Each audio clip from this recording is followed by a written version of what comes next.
मेरे प्यारे बच्चों, कैसे हो आप सब और कैसी चल रही है आप सभी के क्लास 12 फिजिक्स की तैयारी। आई होप कि आप सभी बहुत अच्छे होंगे और अपने फिजिक्स की तैयारी भी एकदम शानदार तरीके से कर रहे होंगे। स्टूडेंट, आप तो तैयारी कर ही रहे हो, साथ में मैं पूरा ट्राई कर रहा हूं, ऐसे ऐसे स्पेशल क्लासेस में आपको दे रहा हूं ना कि इस बार हम आपको 2026 बोर्ड एग्जाम में 95% प्लस मार्क दिलवा कर रहेंगे। ये मैंने प्रण ले लिया है और आपको भी ठान लेना है, आप भी ठान लीजिए कि इस बार हमें टॉपर बनकर दिखाना है। तो स्टूडेंट, आज का जो वीडियो मैं आपके लिए लेकर आया हूं ना, फिजिक्स का एक बहुत इंपॉर्टेंट वीडियो है, बहुत स्पेशल है। क्यों? क्योंकि आज के इस वीडियो में हम क्लास 12 फिजिक्स का जो चैप्टर 1 है, वैद्युत आवेश तथा क्षेत्र, इस पूरे चैप्टर के जो मोस्ट इंपॉर्टेंट क्वेश्चन आंसर हैं या पूरे चैप्टर के महत्वपूर्ण प्रश्नों को एक ही वीडियो में पढ़ेंगे। सही सुना आपने, ये वैद्युत आवेश तथा क्षेत्र चैप्टर का वन शॉट वीडियो है। इस चैप्टर से जितने भी क्वेश्चन 2026 में आ सकते हैं ना, सारे क्वेश्चन हम एक ही वीडियो में पढ़ेंगे। पूरा एक्सपीरियंस मैंने झोंक दिया है 4 से 5 साल का, और ये पूरा चैप्टर, अगर इस चैप्टर से आपने इतने क्वेश्चन पढ़ लिए जितना मैं बताने वाला हूं ना, इससे बाहर कुछ नहीं आएगा, आप गारंटी ले लो। ठीक है, तो देखो, सबसे पहले हम इस चैप्टर के बहुविकल्पीय प्रश्नों को पढ़ेंगे, फिर अतिलघु उत्तरीय प्रश्नों को, फिर लघु उत्तरीय प्रश्नों को, उसके बाद में विस्तृत उत्तरीय प्रश्नों को हम पढ़ेंगे। पूरा क्वेश्चन आज के एक ही वीडियो में हम विथ आंसर देखने वाले हैं। तो भैया, सबसे पहले आपको इस वीडियो को लाइक कर देना है। मेरा टारगेट है कि आप लोग बस 1000 लाइक तक इस वीडियो को पहुंचा दो, ठीक है, और चैनल को सब्सक्राइब कर लो। ऐसे ही मैं आपको सारे चैप्टर के क्वेश्चन आंसर बता दूंगा। ये हमारे लिए मोटिवेशन है भैया, ठीक है। तो देखो, क्लास 12 फिजिक्स चैप्टर 1 वैद्युत आवेश तथा क्षेत्र, पूरे चैप्टर के महत्वपूर्ण प्रश्न उत्तर को आज के इस वीडियो में हम पढ़ेंगे। अगर आपने ये चैप्टर पढ़ रखा है भैया, तो ये वीडियो जरूर देख लेना, नहीं पढ़ा है फिर भी देख लेना। तो चलिए भैया, शुरू करते हैं। सबसे पहले हम देखेंगे इस चैप्टर के बहुविकल्पीय प्रश्नों को। सबसे पहले बात हम बहुविकल्पीय प्रश्नों को करेंगे, क्योंकि जब भी हमें पेपर मिलता है फिजिक्स का ना, सबसे पहले ऑब्जेक्टिव क्वेश्चन दिए जाते हैं। सबसे पहला क्वेश्चन, आंसर पता है कि नहीं? अगर पता होगा भैया तुरंत आंसर बताना, और टेंशन बिल्कुल मत लेना जब तक है हम, नो टेंशन मेरे भाई। फर्स्ट क्वेश्चन, वैद्युत क्षेत्र की तीव्रता का मात्रक क्या होता है? आपने पढ़ा होगा, मैंने पूरा चैप्टर एक ही वीडियो में पढ़ा रखा है, अगर आपने देखा होगा तो ये टॉपिक पढ़ा होगा। देखो, विद्युत क्षेत्र की तीव्रता का मात्रक कूलाम प्रति न्यूटन, जूल प्रति न्यूटन, न्यूटन प्रति कूलाम या न्यूटन प्रति मीटर। भैया, विद्युत क्षेत्र की तीव्रता E इक्वल टू, मैंने बताया था, F अपान Q नॉट होता है। तो F है बल, बल का मात्रक न्यूटन, Q है आवेश, आवेश का मात्रक कूलाम। तो भैया तीसरा ऑप्शन ही तो सही होगा। देखो, मैंने आपको विद्युत आवेश तथा क्षेत्र पूरा चैप्टर एक ही वीडियो में पढ़ा रखा है, मैंने टॉपिक वाइज भी पढ़ाया है। अगर आप लोग सर्च करेंगे विद्युत क्षेत्र की तीव्रता शुभम लेक्चर, तो भी आपको वीडियो मिल जाएगा। मैंने सारे ट्राई कर लिए, पूरा चैप्टर सर्च करोगे, पूरा चैप्टर 3-4 घंटे का मिल जाएगा, देख लोगे, फायदा आप ही का होगा। तो ये थर्ड ऑप्शन आपका बिल्कुल सही होगा। दूसरा क्वेश्चन देख लो बच्चों, निम्न में से कौन सा वैद्युत क्षेत्र का मात्रक नहीं है? इसमें से कौन सा मात्रक विद्युत क्षेत्र का नहीं है? हमारे विद्युत क्षेत्र की ये जो हमारा चैप्टर है वैद्युत आवेश तथा क्षेत्र ना, इससे रिलेटेड कौन सा मात्रक नहीं है? फर्स्ट है न्यूटन प्रति कूलाम, सेकंड है बोल प्रति मीटर, थर्ड है जूल प्रति कूलाम, फोर्थ है जूल कूलाम प्रति मीटर। अरे भैया, जूल प्रति कूलाम किसका मात्रक है? दूसरे चैप्टर में मैंने आपको बताया है, W V इक्वल टू क्या होता है? W upon Q not. विद्युत विभव जो होता है वो होता है W अपान Q नॉट, इसका फॉर्मूला होता है। तो W है कार्य, कार्य का मात्रक जूल, Q है आवेश, आवेश का मात्रक कूलाम। तो ये तो विद्युत विभव का मात्रक है ना, तो ये विद्युत क्षेत्र का मात्रक थोड़ी ना होगा। तो हमारा थर्ड ऑप्शन बिल्कुल सही होगा। ये जूल प्रति कूलाम जो है ना, ये विद्युत क्षेत्र का मात्रक हो ही नहीं सकता मेरे भाई। चलो बेटा, थर्ड क्वेश्चन आ जाओ। तीसरा क्वेश्चन, तीसरा नंबर क्वेश्चन देखो, विद्युत फ्लक्स का मात्रक क्या है? What is the unit of electric flux?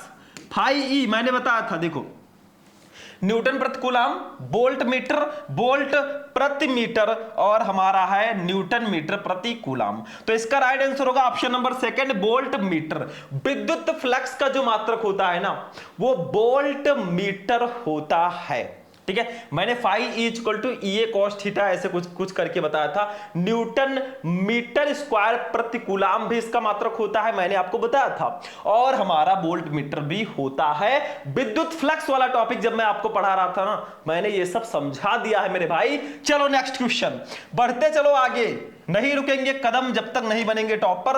ये अगर इस दुनिया में आए हैं, अगर हम पढ़ाई कर रहे हैं मेरे भाई, तो हम टॉपर बनकर दिखाएंगे। हम भी अपने पेरेंट्स का सपना पूरा करेंगे। हमारे पेरेंट्स भी चाहते हैं कि हमें भी अधिकारी लोग बुलाएं, सम्मानित करें, हमारे बेटे को सम्मानित करें। हर एक पेरेंट्स की यही इच्छा होती है। ठीक है, आप उनको प्राउड फील कराइए। दुनिया में क्या करने आए हो? ये रील स्क्रॉल करने आए हो कि ऐसे बस शॉर्ट देखते रहोगे काम हो जाएगा? अरे ये सब तो बाद में भी देख लोगे। आज हाई स्कूल इंटर में हो ना, मेहनत कर लो मेरे भाई। कहां से आपके पेरेंट्स पैसे ला रहे हैं आप ही को पता होगा। ठीक है, चलो चौथा क्वेश्चन, इलेक्ट्रॉन के आवेश एवं संहत का अनुपात क्या होता है? मतलब इलेक्ट्रॉन पर जो आवेश होता है और इलेक्ट्रॉन का जो द्रव्यमान होता है, संहत मत का मतलब द्रव्यमान, इसका अनुपात क्या होगा? अरे भैया सिंपल सा है। फर्स्ट है 1.77 गुणे 10 की पावर 11 कूलाम प्रति किलोग्राम। सेकंड है 1.9 गुणे 10 की पावर 12 कूलाम प्रति किलोग्राम। थर्ड है 1.6 गुणे 10 की पावर -19 कूलाम प्रति किलोग्राम। फोर्थ है 3.2 गुणे 10 की पावर 11 कूलाम प्रति किलोग्राम। भैया इलेक्ट्रॉन पर आवेश कितना होता है जल्दी बताओ? 1.6 गुणे 10 की पावर -19 होता है अपान इलेक्ट्रॉन का द्रव्यमान कितना होता है? 9.1 इंटू 10 के पावर -31। इसका अनुपात क्या होगा? अरे इसी का गुणा भाग कर लो, आपका जो आंसर आएगा ना वो फर्स्ट ऑप्शन होगा, 1.77 गुणे 10 के पावर 11 कूलाम प्रति किलोग्राम। आपसे कहा जा रहा है इलेक्ट्रॉन के आवेश, एक इलेक्ट्रॉन पर जो आवेश होता है 1.6 गुणे 10 के पावर -19 होता है, एवं संहत, संहत का मतलब जो इलेक्ट्रॉन का द्रव्यमान है 9.1 इंटू 10 की पावर -31। इन दोनों का रेशियो कितना होगा? अब इन दोनों को क्या करो, गुणा भाग कर लो, इसको ऊपर ले जाओ, पहले घटा दो भैया। ठीक है, उसके बाद में आपको क्या करना है, इसको इससे डिवाइड कर देना है, काम हो जाएगा। 1.77 गुणे 10 की पावर 11 कूलाम प्रति किलोग्राम आएगा। ठीक है, समझ में आ रहा है? कुछ है नहीं मेरे भाई, बहुत सिंपल सा है। चलो फर्स्ट ऑप्शन सही होगा। आप लोग गुणा भाग कर लेना, यहां पे करेंगे अभी पूरा, अभी तो मापी है मुट्ठी भर जमी हमने, अभी तो सारा आसमान बाकी, अभी तो छोटे मोटे टॉपिक पढ़ रहे हैं, अभी आगे आगे देखिए होता है क्या। चलो पांचवा क्वेश्चन, विद्युतशीलता एप्सिलॉन नॉट का एसआई मात्रक क्या होता है? भैया मैंने कूलाम के नियम का फॉर्मूला बताया था, F equal to Q1, F equal to होता है 1/4 pi epsilon nought into Q1 into Q2 upon R square. ऐसे बताया था मैंने कि दो स्थिर बिंदु आवेशों के बीच लगने वाला आकर्षण अथवा प्रतिकर्षण बल दोनों आवेशों के गुणनफल के अनुक्रमानुपाती तथा उनके बीच की दूरी के वर्ग के व्युत्क्रमानुपाती होता है। बताया था कि नहीं बताया था? अरे भैया बताया था। ठीक है, तो यही होगा। अब हमें क्या कहा जा रहा है, एप्सिलॉन नॉट का मात्रक निकालना है, तो एप्सिलॉन नॉट को इधर लेकर चले जाओ, एफ को यहां लेकर चले आओ, तो ये फॉर्मूला क्या होगा बेटा?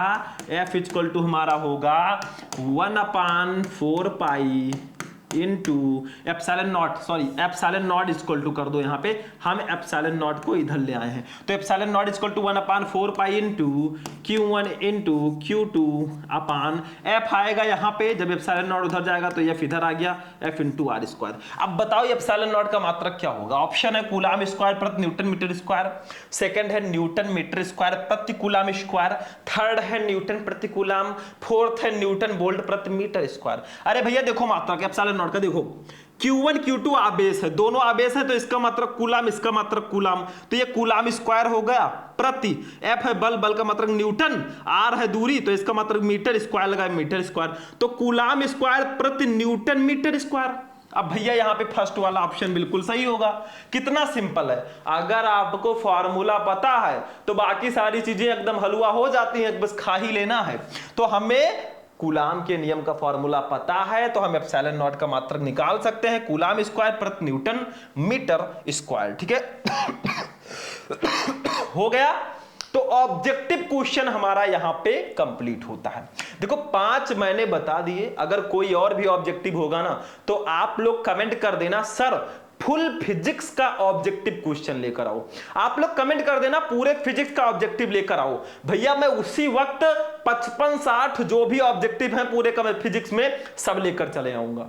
बस आप कमेंट तो करके देखो, उसमें मैं सारे क्वेश्चन जो बचे उसको भी कवर करा दूंगा। तो ये 5 क्वेश्चन आप फर्स्ट चैप्टर के ऑब्जेक्टिव क्वेश्चंस में पढ़ लेना। बाकी आगे हम देखते हैं, अभी हम बहुविकल्पीय प्रश्न देखे हैं, अति लघु उत्तरीय प्रश्न, लघु उत्तरीय प्रश्न, विस्तृत उत्तरीय प्रश्न, सबको आज हम देखेंगे। कुछ भी हो जाए मेहनत करो मेरे भाई, बाकी हम संभाल लेंगे। चलो अगला क्वेश्चन देखो, नेक्स्ट देखते हैं अति लघु उत्तरीय प्रश्न में क्या इंपॉर्टेंट है। देखिए अब देखो स्टूडेंट, अति लघु उत्तरीय प्रश्नों की बात करें तो फिजिक्स में एक एक नंबर की आती है, बहुत ज्यादा आता नहीं है भैया, तो बहुत बड़ा लिखना भी नहीं है। जैसे फर्स्ट क्वेश्चन देख लो बच्चों, देखो एक चीज मैं क्लियर कर दूं, ये क्वेश्चन जो 1 नंबर में है ना, हो सकता है 2-3 नंबर में भी, 3 नंबर में भी आ जाए, तो ऐसा हो सकता है। चलो भैया 2 नंबर 3 नंबर में, जैसे फर्स्ट क्वेश्चन है वैद्युत क्षेत्र की तीव्रता की परिभाषा तथा इसका मात्रक लिखिए। भैया अगर आपको अति लघु उत्तरीय प्रश्न पढ़ रहे हैं और ये क्वेश्चन नहीं पढ़ा तो आपने क्या पढ़ा? वैद्युत क्षेत्र की तीव्रता क्या होती है, सिंपल से समझ लो, पढ़ाया है मैंने, ये पूरा चैप्टर जब मैं पढ़ा रहा था ना मैंने इसको बताया था आपको, कुछ भी ऐसा नहीं जो मैंने ना बताया। देखो वैद्युत क्षेत्र में किसी बिंदु पर रखे परीक्षण आवेश पर लगने वाले बल तथा परीक्षण आवेश के मान की निष्पत्ति को उस बिंदु पर वैद्युत क्षेत्र की तीव्रता ई वेक्टर कहते हैं। देखो वेक्टर इसके ऊपर लगेगा, ई वेक्टर कहते हैं। मतलब वैद्युत क्षेत्र में स्थित किसी बिंदु पर रखे परीक्षण आवेश, मान लीजिए यहां पे कोई वैद्युत क्षेत्र है, मैं ऐसे ऐसे मान लेता हूं, ये देखो ऐसे कुछ मान लेता हूं मैं, एक ऐसे डॉट डॉट करके, ठीक है, एक वैद्युत क्षेत्र है। इस वैद्युत क्षेत्र में एक बिंदु है और इस बिंदु पर हमारा रखा है परीक्षण आवेश Q0, ये रखा है, ठीक है। तो वैद्युत क्षेत्र में किसी बिंदु पर रखे परीक्षण आवेश, इस वैद्युत क्षेत्र में किसी बिंदु पर रखे परीक्षण आवेश Q0 पर लगने वाले बल, जो इस पर बल लगेगा F वेक्टर, ठीक है, इस बल तथा परीक्षण आवेश के मान की निष्पत्ति को, इस आवेश और इस बल के मान की निष्पत्ति यानी कि मान के अनुपात को ही हम कहते हैं वैद्युत क्षेत्र की तीव्रता, ठीक है। यानी कि परीक्षण आवेश पर लगने वाला बल F वेक्टर अपान Q, इन्हीं के अनुपात को हम वैद्युत क्षेत्र की तीव्रता E वेक्टर कहते हैं। समझ में आया? अब यहां पे समझ लो भैया, थोड़ा सा चित्र उत्र नहीं बनाना है आपको। देखो आप लोग लिख देना E वेक्टर इक्वल टू होता है, E वेक्टर इक्वल टू हो जाएगा F वेक्टर अपान Q0, ये हो जाएगा आपका formula. E vector equal to F vector upon Q0, ये फॉर्मूला हो जाएगा। या E equal to F upon Q भी लिख सकते हैं। देखो मैंने वेक्टर रूप में लिखा है, ठीक है, ये हो गया बेटा। मात्रक अगर कोई पूछ ले आपसे बेटा मात्रक क्या होगा इसका, तो मात्रक तो मैंने ऑब्जेक्टिव में ही बता दिया आपको। देखो क्या होगा इसका मात्रक, F है बल, बल का मात्रक न्यूटन, और Q है आवेश, आवेश का मात्रक कूलाम, तो न्यूटन प्रति कूलाम इसका मात्रक हो जाएगा, ठीक है, इसको नोट कर लो। मतलब वैद्युत क्षेत्र में स्थित किसी बिंदु पर रखे परीक्षण आवेश पर लगने वाले बल F तथा परीक्षण आवेश Q0 की निष्पत्ति को ही, के मान की निष्पत्ति को ही उस बिंदु पर वैद्युत क्षेत्र की तीव्रता E वेक्टर कहते हैं। E vector equal to F vector upon Q0, मात्रक इसका न्यूटन प्रति कूलाम होगा। फटाफट स्क्रीनशॉट लो इसका, तुरंत लो, देर मत करना। चलो भैया दूसरा क्वेश्चन देख लो, ले लिया होगा आपने, ले लो स्क्रीनशॉट, काम आएगा मेरे भाई। दूसरा क्वेश्चन देखो, वैद्युत फ्लक्स तथा वैद्युत क्षेत्र की तीव्रता में संबंध लिखिए। अरे भैया बहुत सिंपल सा है, वैद्युत फ्लक्स तथा वैद्युत क्षेत्र की तीव्रता में संबंध क्या होता है। मैंने कहा था आपसे कि स्केलर गुणन E वेक्टर तथा DA वेक्टर से होकर गुजरने वाला भी वैद्युत फ्लक्स कहलाता है। जब मैंने वैद्युत फ्लक्स पढ़ाया था तो मैंने कहा था, नहीं पढ़े हो तो सर्च कर लो यूट्यूब पे वैद्युत फ्लक्स शुभम लेक्चरर, इतना बोल दोगे आपको मेरा वीडियो मिल जाएगा। मैंने वैद्युत फ्लक्स को बहुत अच्छे से उसमें विस्तार से मैंने उसका वर्णन किया है, जाकर देखो मेरे भाई, समय धीरे धीरे बीत जाएगा, मेहनत करो। तो देखो फाई ई इक्वल टू, मैंने एक फॉर्मूला बताया था आपको, क्या बताया था, phi E equal to close integration बंद पृष्ठ, क्लोज इंटीग्रेशन का मतलब बंद पृष्ठ के लिए मैं समाकलन कर रहा हूं, E vector dot DA vector. यही रिलेशन होता है हमारा वैद्युत फ्लक्स और विद्युत क्षेत्र की तीव्रता में। देखो यही रिलेशन होता है, phi E equal to close integration E vector dot DA vector. अब कुछ हमारे बच्चे कहेंगे सर जी यहां पे E वेक्टर क्या है, तो हम बता देते हैं, और DA वेक्टर क्या है बेटा, डीए वेक्टर क्या है, तो ई वेक्टर जो हमारा है इसको बोलते हैं हम वैद्युत क्षेत्र की तीव्रता, वैद्युत क्षेत्र की तीव्रता, इंटेंसिटी ऑफ इलेक्ट्रिक फील्ड। और जो डीए वेक्टर है इसको बोलते हैं क्षेत्रफल सदिश, क्षेत्रफल सदिश। ठीक है, बस यही होगा, डीए वेक्टर है तो ये क्षेत्रफल सदिश हो जाएगा। तो कहा था मैंने कि स्केलर गुणन ई वेक्टर तथा डीए वेक्टर से गुजरने वाला भी आपका वैद्युत फ्लक्स कहलाता है। तो ये होगा वैद्युत फ्लक्स तथा वैद्युत क्षेत्र की तीव्रता में संबंध। इतना ही लिखना है भैया, एक नंबर कंप्लीट हो जाएगा। एक नंबर में और क्या लिखोगे, चलो इसको भी नोट करो फटाफट, जल्दी जल्दी नोट किया करो, ठीक है। चलो बेटा आगे बढ़ते हैं। चलो तीसरा क्वेश्चन देखो। अब ये न्यूमेरिकल भैया हमारे आ गए, न्यूमेरिकल। आप फिजिक्स पढ़ रहे हो, इसमें न्यूमेरिकल ना आए ऐसा कैसे हो सकता है। केमिस्ट्री पढ़ो उसमें रिएक्शन ना पूछा जाए, दैट्स इम्पॉसिबल। तो ऐसे ये भी है, देखो एक माइक्रो कूलाम के दो बराबर एवं विपरीत प्रकार के आवेश 2 मिलीमीटर दूर रखे हैं। इस विद्युत द्विध्रुव का द्विध्रुव आघूर्ण ज्ञात कीजिए। अब कुछ बच्चे कहेंगे सर जी आपका दा कैसे बना। देखो इस विद्युत को हम ऐसे लिखते हैं विद्युत, ठीक है। अब हमारे में क्या है, थोड़ा फॉन्ट वाला प्रॉब्लम है, तो ये जो दू लिखा है ना इसको आधा दा और यू कहते हैं, इन्हीं दोनों को मिलाकर दू बनता है, ठीक है। तो ये विद्युत ऐसे लिखा है, द्विध्रुव जो लिखा है वो ऐसे लिखा होगा, ऐसे लिखा जाएगा द्विध्रुव, ठीक है। तो ये थोड़ी थोड़ी चीजें आप लोग ध्यान देना, इसमें फॉन्ट वाली प्रॉब्लम है तो वो आप लोग मैनेज कर लेना। तो देखो एक माइक्रो कूलाम के दो बराबर एवं विपरीत प्रकार के आवेश, मैंने बताया था विद्युत द्विध्रुव क्या होता है भैया, इसमें दो बराबर परंतु विपरीत प्रकार के आवेश एक दूसरे से अल्प दूरी पर स्थित होते हैं। जो इनके बीच की दूरी होती है वो 2l होती है, और यहां पे आपके दोनों आवेश होते हैं। जैसे एक माइक्रो कूलाम के आपके आवेश हैं, ठीक है, एक माइक्रो कूलाम के आपके आवेश हैं दोनों, ठीक है।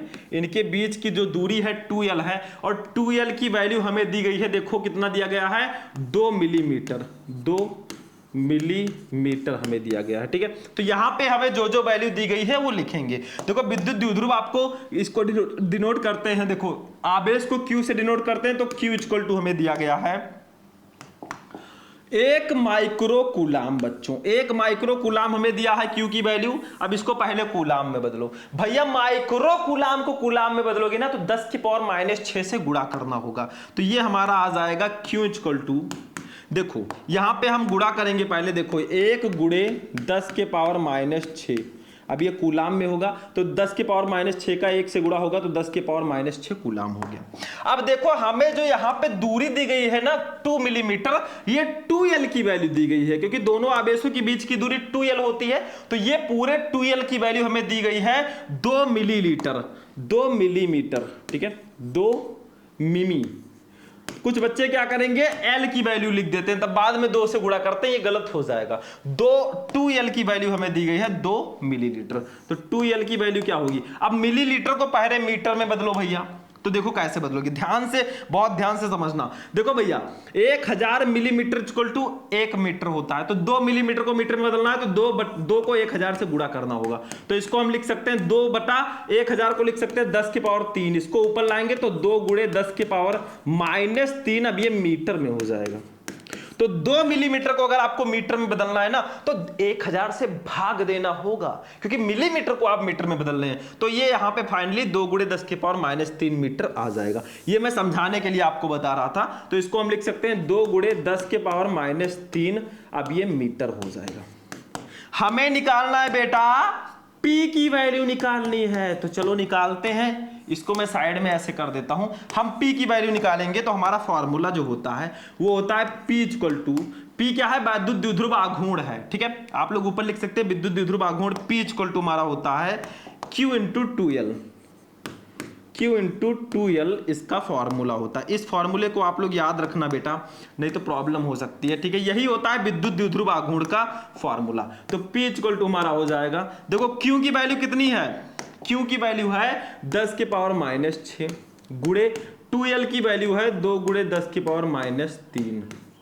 अब देखो बेटा ध्यान से समझ लो, P इक्वल टू हमारा क्या हो जाएगा, देखो P इक्वल टू हमारा हो जाएगा 2 गुणे 10 की पावर -6 है -3 है, तो दोनों जुड़ जाएंगे, माइनस माइनस प्लस होता है, तो 10 की पावर -9, देखो चिन्ह वही रहेगा। अब ये P का मात्रक क्या होगा आप लोग खुद बताओ। P इक्वल टू होता है Q इंटू 2L। तो Q है आवेश, आवेश का मात्रक कूलाम, L है दूरी, दूरी का मात्रक मीटर, तो 2 गुणे 10 की पावर माइनस 9 कूलाम मीटर। ठीक है, ये हमारा मात्रक हो जाएगा और ये हमारी वैल्यू हो जाएगी विद्युत द्विध्रुव आघूर्ण की। देखो बेटा, यही विद्युत द्विध्रुव आघूर्ण होगा। तो बहुत सिंपल सा था, 1 माइक्रो कूलाम के 2 आवेश थे, तो Q की वैल्यू 1 माइक्रो कूलाम थी, हमने इसको लिख दिया 10 के पावर माइनस 6 कूलाम। 2L की वैल्यू 2 मिलीमीटर थी, इसको 2 गुणे 10 के पावर माइनस 3 मीटर लिख दिया। P निकालना था, P equal to Q into 2L, P equal to 10 की पावर माइनस 6 गुणे 2 इंटू 10 की पावर माइनस 3। फाइनली आपका विद्युत द्विध्रुव आघूर्ण आएगा 2 गुणे 10 की पावर माइनस 9 कूलाम मीटर। चलो नोट करो फटाफट, फिर आगे बढ़ेंगे बेटा। कर लिया नोट? अरे करते रहो भैया, नोट करोगे तभी नोट कमा पाओगे आगे चलकर। चलो नेक्स्ट क्वेश्चन देखते हैं क्या है। अब देखो स्टूडेंट, हमारा जो नेक्स्ट क्वेश्चन है ना, बहुत स्पेशल है, लघु उत्तरीय प्रश्नों में ये आता है। बाय द वे हमने इसको अति लघु उत्तरीय प्रश्नों में रखा है ना, लेकिन ये लघु उत्तरीय प्रश्नों में भी पूछा जाता है। बट आए किसी भी नंबर में, हमें क्वेश्चन सॉल्व करना आना चाहिए, चाहे एक नंबर में आए, चाहे 2, चाहे 3 में आए। ये 2 नंबर में आता है, मैंने देखा है। ठीक है, देखो उस विद्युत क्षेत्र की तीव्रता ज्ञात कीजिए जो 0.001 मिलीग्राम द्रव्यमान की एक तेल की बूंद जिस पर 3 इलेक्ट्रॉनिक आवेश हैं उसको संतुलित कर सके। भैया एनसीईआरटी का क्वेश्चन है। उस विद्युत द्विध्रुव की तीव्रता आपको ज्ञात करनी है, विद्युत क्षेत्र की तीव्रता जो 0.001 मिलीग्राम द्रव्यमान की एक तेल की बूंद जिस पर 3 इलेक्ट्रॉनिक आवेश हैं उसको संतुलित कर सके। तो सबसे पहले हमें क्या करना है, तेल की एक बूंद का ये हमें द्रव्यमान दिया गया है 0.001 मिलीग्राम। लिखा है कि नहीं लिखा है? देखो, उस विद्युत क्षेत्र की तीव्रता ज्ञात कीजिए जो 0.001 मिलीग्राम द्रव्यमान की एक तेल की बूंद, यानी कि ये तेल की एक बूंद का द्रव्यमान हमें दिया गया है। इसको पहले हम लिखेंगे। देखो, तेल की एक बूंद का द्रव्यमान, ध्यान से समझो, तेल की एक बूंद का द्रव्यमान, इसको हम लोग डिनोट करते हैं बेटा m से डिनोट करते हैं। और इसकी वैल्यू जो दी गई है ना, खुद देख लो, दिया गया है 0.001 मिलीग्राम।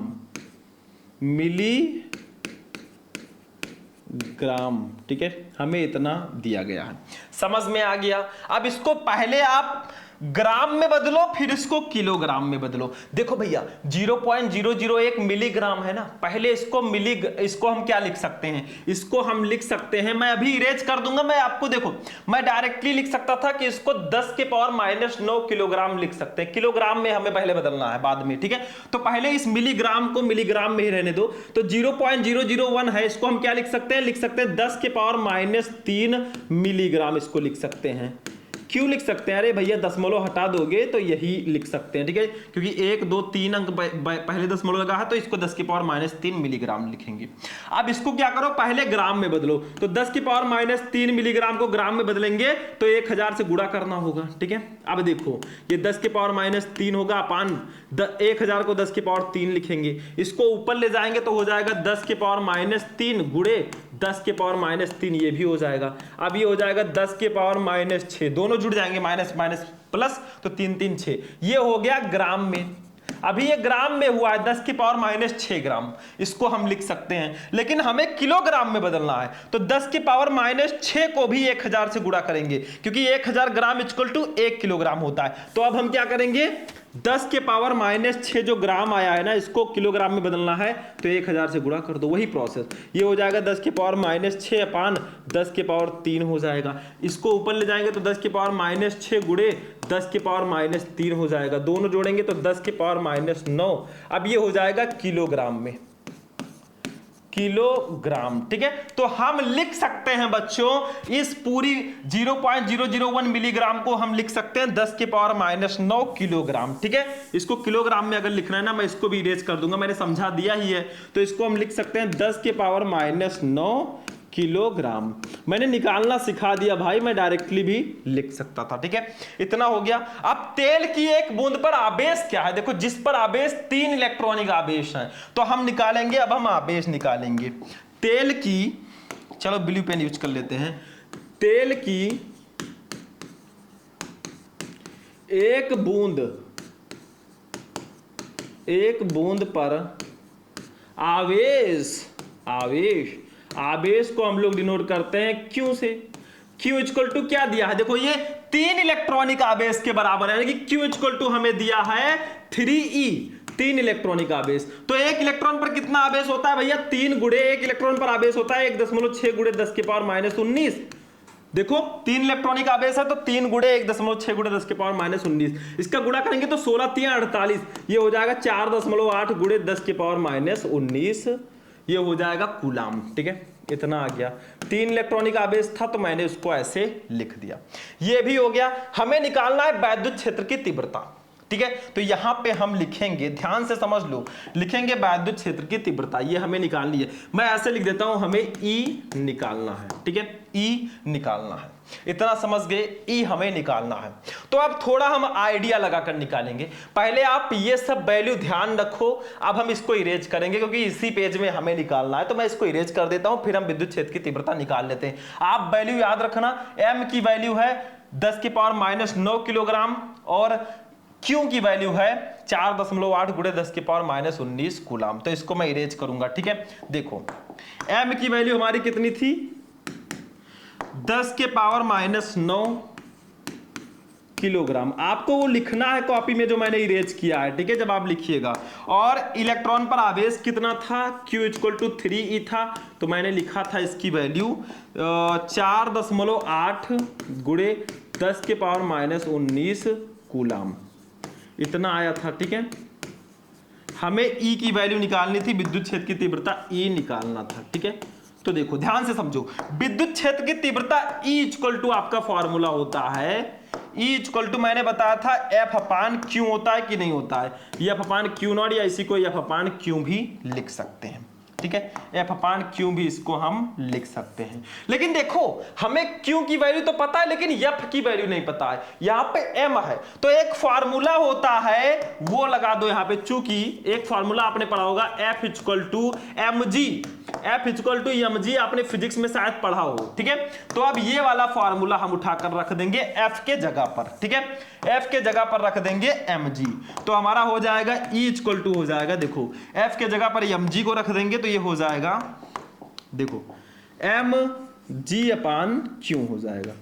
अब देखो m की भी वैल्यू पता है, Q की भी वैल्यू पता है, G की नहीं पता है। तो G है गुरुत्वीय त्वरण, इसकी वैल्यू 9.8 होती है, शायद आप लोगों को पता हो, पढ़ा होगा आपने। ठीक है, m की वैल्यू है 10 के पावर -9 किलोग्राम गुणे ये आपका है 9.8, इसकी वैल्यू होगी G की, स्मॉल g की, और Q की वैल्यू होगी 4.8 गुणे 10 के पावर -19।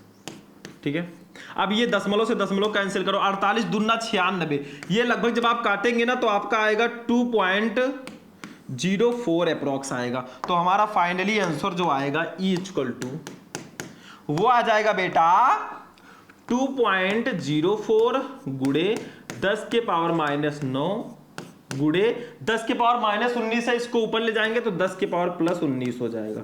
इतना हो गया।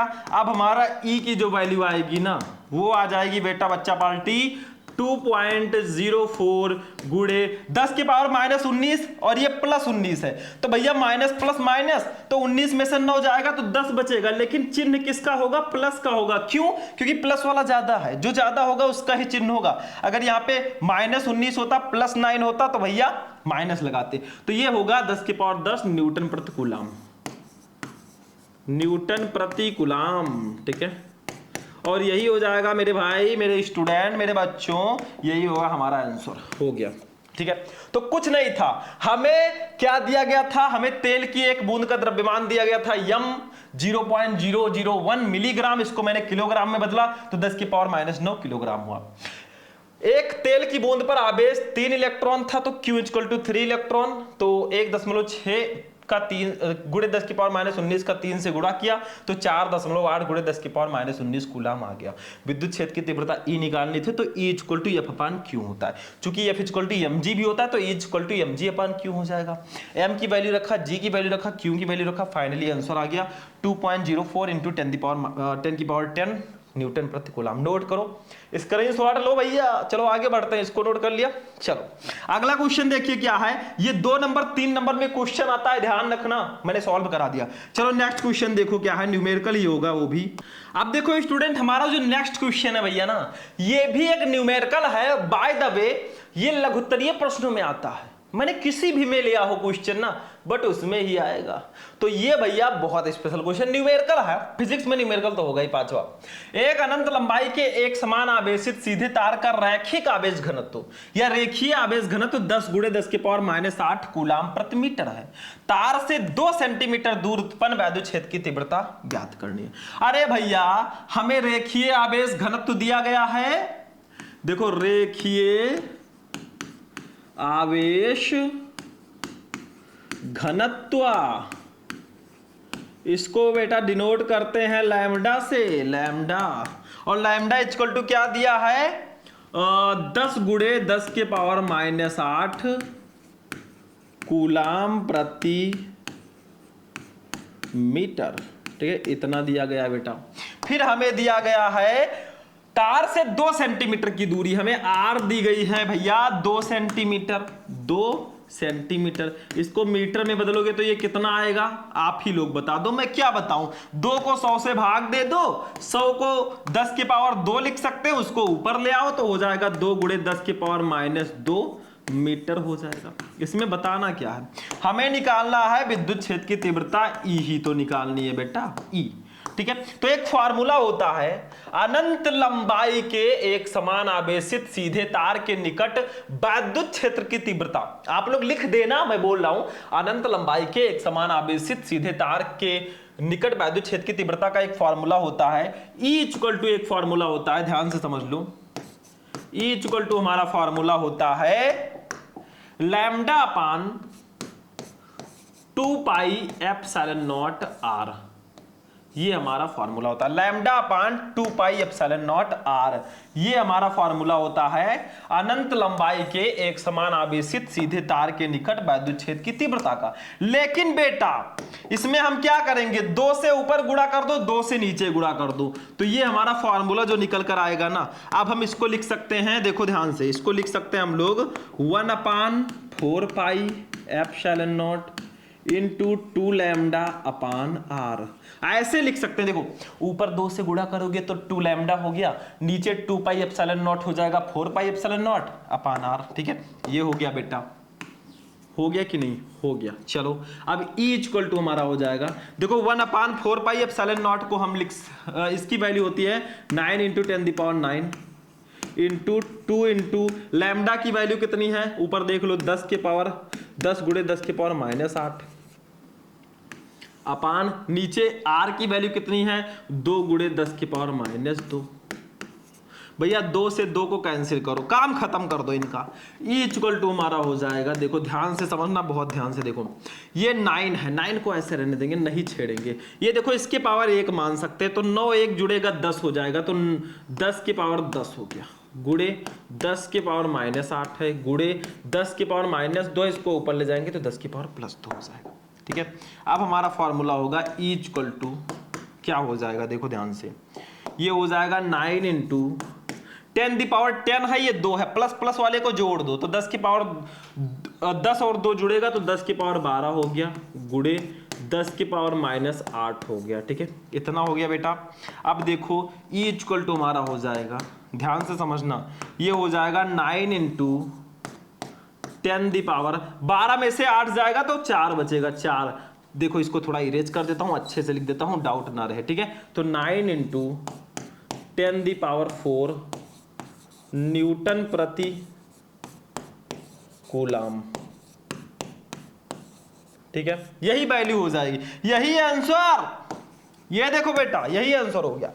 क्या था इसमें, कुछ है मैं तो नहीं समझता। देखो रेखीय आवेश घनत्व लैम्डा की वैल्यू 10 × 10⁻⁸ कूलाम प्रति मीटर, आर की वैल्यू 2 सेंटीमीटर, मैंने मीटर में बदला तो 2 × 10⁻²।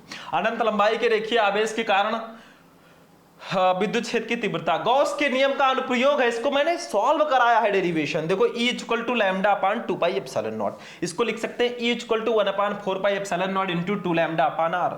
हमने सारी वैल्यूज लिख दी, बाद में हमारा आंसर आया 9 × 10⁴ न्यूटन प्रति कूलाम। इसका स्क्रीनशॉट लो, तुरंत लो, देर मत करना। चलो भैया इसको भी बता दिया। अब चलिए अब बढ़ते हैं अपने लघु उत्तरीय प्रश्नों पर। भाई लघु उत्तरीय प्रश्न सबसे ज्यादा नंबर के आते हैं। जो क्वेश्चन मैंने आपको बताए हैं, ये वाला क्वेश्चन और ये वाला क्वेश्चन, ये भैया लघु उत्तरीय प्रश्नों में भी आते हैं, ये दिमाग में रख लेना। सॉल्व मैंने करा ही दिया है, आपने जान ही लिया है। ये देखो क्वेश्चन बहुत इंपॉर्टेंट है, फर्स्ट चैप्टर आप पढ़ रहे हैं, कूलाम का नियम ना पढ़े भैया अधूरा है। देखो कूलाम का वैद्युत बल संबंधी नियम लिखिए। कूलाम का नियम मैंने पहले ही आपको बता रखा है कि दो स्थिर बिंदु आवेशों के बीच लगने वाला आकर्षण अथवा प्रतिकर्षण बल दोनों आवेशों के गुणनफल के अनुक्रमानुपाती और उनके बीच की दूरी के वर्ग के व्युत्क्रमानुपाती होता है। यही तो होता है भैया फॉर्मूला न्यूटन, ठीक है, यही होता है कूलाम का नियम। और आप लोग एक काम करना, मैं यहाँ पे अगर पढ़ाऊंगा तो और ज्यादा वीडियो हमारा लॉन्ग होगा, ये मैंने बच्चों पढ़ा रखा है। रिक्वेस्ट है आप लोग जाना यूट्यूब पे सर्च करना कूलाम का नियम शुभम लेक्चरर, आपको मेरे वीडियोस मिल जाएंगे, देख लेना भैया, वहीं से कंप्लीट कर लेना। अगर मैं इसका आंसर बताऊं भी तो क्या फायदा मिलेगा, हमारा भी टाइम वेस्ट, आपका भी। आप वहां पे सर्च करके देख लेना, या विद्युत आवेश तथा क्षेत्र फुल चैप्टर शुभम लेक्चरर आप सर्च करना, पूरा चैप्टर मैंने पढ़ा रखा है, ये सब टॉपिक उसमें मैंने बता रखे हैं, ठीक है, जाकर देख लेना, ठीक है। चलो ये देखो भैया दूसरा क्वेश्चन, विद्युत फ्लक्स से क्या तात्पर्य है, इसे आवश्यक सूत्र देते हुए समझाइए। विद्युत फ्लक्स जो फाई ई होता है ये क्या होता है बच्चों, इसके दो फॉर्मूले मैंने बताए थे, ये कॉस थीटा, ये पहला फॉर्मूला हो गया हमारे विद्युत फ्लक्स का, ठीक है। दूसरा फॉर्मूला हमारा होता है फाई ई इक्वल टू, ठीक है, क्या होता है ये भी मैंने बताया था, close integration E vector dot DA vector, ये भी मैंने फॉर्मूला बताया था। तो दो दो फॉर्मूला जब मैंने बता रखा है तो काहे टेंशन ले रहे हो। और विद्युत फ्लक्स इसका मैंने स्पेशल वीडियो बना रखा है, आप लोग यूट्यूब पे जाना, सर्च करना विद्युत फ्लक्स शुभम लेक्चरर, आपको वीडियो मिल जाएगा, देख लेना भैया। नंबर आपका कंप्लीट 3 नंबर 4 नंबर जो भी है, ठीक है, तो इसको भी जाकर देख लेना। मैं यही कहना चाहूंगा कि जो टॉपिक मैंने पढ़ा रखे हैं उसको सर्च कर लो, जाकर देख लो, या फुल चैप्टर में सारे टॉपिक मिल जाएंगे, ठीक है। आगे बढ़ो बेटा। ये देखो विस्तृत उत्तरीय प्रश्नों की बात करें तो देखो विस्तृत उत्तरीय प्रश्न जो है आपके फर्स्ट चैप्टर से आते ही आते हैं। जैसे देखो 5 नंबर वाले क्वेश्चन बहुत इंपॉर्टेंट है, इसमें किसी वैद्युत द्विध्रुव के कारण अच्छी स्थिति में किसी बिंदु पर वैद्युत क्षेत्र की तीव्रता का व्यंजक निकालिए। भैया वैद्युत द्विध्रुव की अच्छी स्थिति पर विद्युत क्षेत्र की तीव्रता, ये डेरिवेशन बहुत ज्यादा पूछा जाता है लगातार, तो आप लोग सर्च कर लेना। आप चाहे पूरा चैप्टर वाला वीडियो देख लो, मैंने इसको सॉल्व कराया है, या आप अकेले में सर्च कर लो कि विद्युत द्विध्रुव की अच्छी स्थिति पर विद्युत क्षेत्र की तीव्रता, शुभम लेक्चरर, आपको वीडियो मिल जाएगा, जाओ देख लो भैया, बहुत बढ़िया से मैंने 20-25 मिनट में 20 मिनट में सॉल्व करा दिया है। दूसरा डेरिवेशन, इस चैप्टर से काफी डेरिवेशन आते हैं भैया। अच्छी स्थिति तो निरक्षीय भी पूछा जाएगा, वैद्युत द्विध्रुव के कारण निरक्षीय स्थिति यानी कि अनुप्रस्थ स्थिति में किसी बिंदु पर वैद्युत क्षेत्र की तीव्रता का व्यंजक निकालिए। अच्छी स्थिति और निरक्षीय स्थिति दोनों डेरिवेशन आता है इस चैप्टर में। अच्छी स्थिति, निरक्षीय स्थिति, गॉस का प्रमेय, उसका अनुप्रयोग, ये सारे डेरिवेशन आपको करने हैं। ये डेरिवेशन भी मैंने बता रखा है। मैं एक ही चीज कहना चाहूंगा, ये सारे टॉपिक अगर आपको पढ़ने हैं ना, मेरा फुल चैप्टर वाला वीडियो देख लो, आप लोग सर्च करो विद्युत आवेश तथा क्षेत्र फुल चैप्टर शुभम लेक्चरर, आपको वीडियो मिल जाएगा, उसमें मैंने ये सारे टॉपिक कवर कर रखे हैं। ये देखो स्थिर वैद्युत में गॉस की प्रमेय क्या है, फाई ई इक्वल टू जो फॉर्मूला होता है Q/ε0, मैंने गॉस का थ्योरम बताया था। किसी काल्पनिक पृष्ठ से होकर गुजरने वाला वैद्युत फ्लक्स उस पृष्ठ द्वारा परिबद्ध कुल आवेश Q का ε0 गुना होता है, Q का 1/ε0 गुना होता है। यही भैया आपको प्रूफ करना है। और गॉसेस थ्योरम टीचर ना पढ़ाए तो भैया बेकार है, बहुत इंपॉर्टेंट टॉपिक है, तो आप लोग सर्च कर लेना जाकर, गॉस का प्रमेय शुभम लेक्चरर, आपको वीडियो मिल जाएगा। चलो भैया आगे बढ़ो बेटा। जो जो क्वेश्चन मैं बता रहा हूं, ऐसा नहीं कि इधर से सुना इधर से निकाल दिया। ये क्वेश्चन अवॉइड करने वाले बिल्कुल नहीं हैं, सारे के सारे बहुत स्पेशल हैं। बाकी जो टॉपिक बच रहे हैं उनको भी पढ़िए, मैं बोलता हूं, लेकिन इन क्वेश्चन को मत अवॉइड करना। चौथा, गॉस के नियम का उपयोग करके एक समान आवेशित अनंत समतल चादर के कारण विद्युत क्षेत्र ज्ञात कीजिए। बहुत इंपॉर्टेंट, गॉस के नियम का यह अनुप्रयोग है। गॉस के नियम का उपयोग करके एक समान आवेशित अनंत समतल चादर के कारण विद्युत क्षेत्र की तीव्रता ज्ञात करनी है। शायद एक और डेरिवेशन हो, बस एक और डेरिवेशन है रेखीय, जो अभी मैंने बताया था, अनंत लंबाई के रेखीय आवेश के कारण विद्युत क्षेत्र की तीव्रता, वो भी काफी आता है। तो ये सारे जो क्वेश्चन मैंने आज के इस वीडियो में बता दिए ना, ये आपके फर्स्ट चैप्टर के बहुत स्पेशल क्वेश्चन है। देखो, मैंने बहुविकल्पीय प्रश्नों का आंसर बताया, अति लघुत्तरीय प्रश्नों का आंसर बताया, उसमें कुछ क्वेश्चन हैं जो लघुत्तरीय प्रश्न में भी आते हैं, उसका भी मैंने आंसर बता दिया। अब जो लघुत्तरीय प्रश्न है कुछ मैंने नहीं बताया, उसको मैंने स्पेशली पढ़ा रखा है। विस्तृतरीय प्रश्न भी मैंने सारे पढ़ा रखे हैं, जाकर सर्च कर लेना या फुल चैप्टर वाला वीडियो देख लेना, काम हो जाएगा। तो आज का क्लास आपको कैसा लगा? अगर आप चाहते हैं कि ऐसे ही मैं सीरीज अपना जारी रखूं, सारे चैप्टर के क्वेश्चन बता दूं, तो बस वीडियो को लाइक कर देना, चैनल को सब्सक्राइब कर लेना। फिर हम मिलेंगे किसी नेक्स्ट वीडियो में नेक्स्ट टॉपिक के साथ। तब तक के लिए जय हिंद।